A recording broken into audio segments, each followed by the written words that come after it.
At high school graduation, he was only 6 feet tall. No decent school wanted Derrick White. Only a culinary school was willing to take him in. It produced Michelin chefs, but never an NBA player. Fortunately, a coach transferred him. In his 5th year, he finally played in the NCAA Division I. He was selected for the All-Conference team. His stock soared, and he was drafted by the Spurs. Entering the NBA, he became the first to use a rookie contract to pay off student loans. Most of his first season was spent in the G League. He even doubted himself at times, but he eventually broke through, turning the tide. This is the story of current Celtics star, Derrick White. When White graduated high school, he was 6 feet tall, weighing only 154 pounds. One coach bluntly told him, "You think you're Isaiah Thomas? You want to play in the NCAA?" White's father, Richard, searched online for many junior colleges, or even worse schools.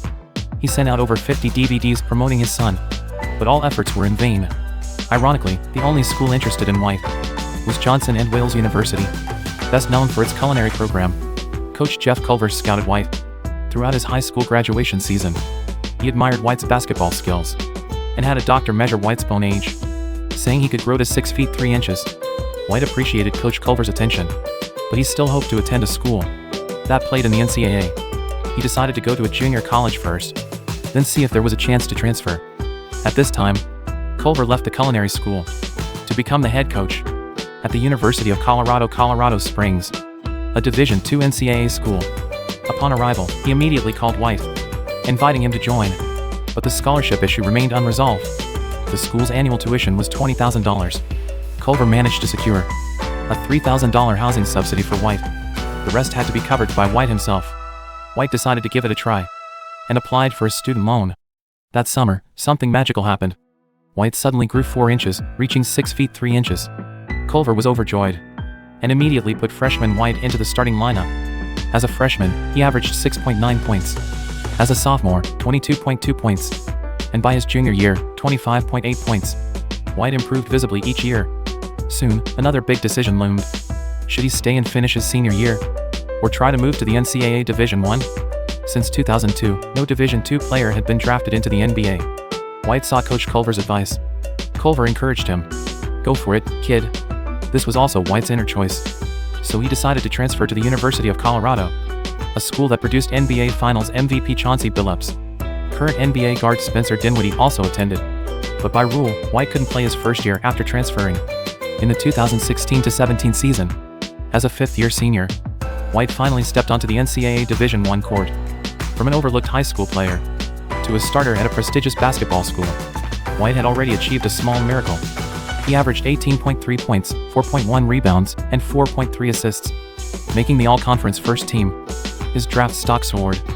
At 23, White confidently declared for the 2017 NBA draft.